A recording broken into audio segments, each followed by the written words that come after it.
بسم اللہ الرحمن الرحیم۔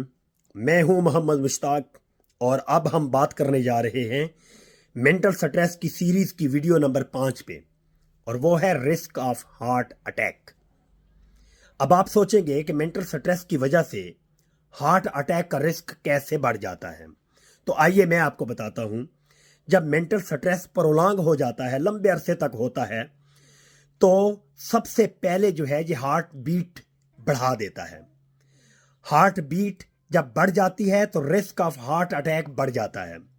پھر یہ ہائی بلڈ پریشر کر دیتا ہے، اور تیسرے نمبر پر یہ ہماری بلڈ ویسلز کو اور آرٹریز کو، جو ہمارے بلڈ کو دل سے باقی جسم تک اور پھر باقی جسم سے واپس دل تک پہنچاتی ہیں، انہیں نیرو کر دیتا ہے، انہیں تنگ کر دیتا ہے، جس کی وجہ سے رسک آف ہارٹ اٹیک بڑھ جاتا ہے۔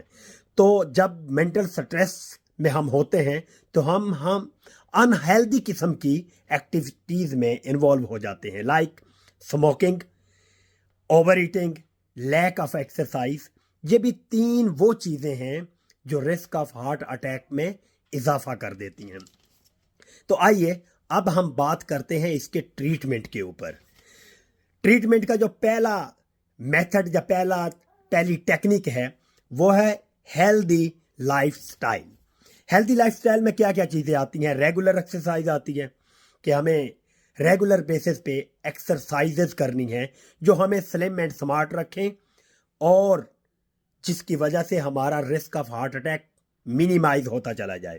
دوسرے نمبر پر بیلنس ڈائٹ ہے، اور تیسرے نمبر پر انف سلیپ ہے، یعنی کہ کم از کم 6 سے 8 گھنٹے کی نیند لینا۔ اور دوسرے نمبر پر جو چیزیں آتی ہیں وہ ہیں stress reduction technique like meditation, yoga اور ڈیپ سلیپ۔ تیسرے نمبر پر ہے لیمٹ الکوہل اور تمباکو۔ ہمیں تمباکو نوشی اور الکوہلک چیزیں سے بھی اوائڈ کرنا ہے۔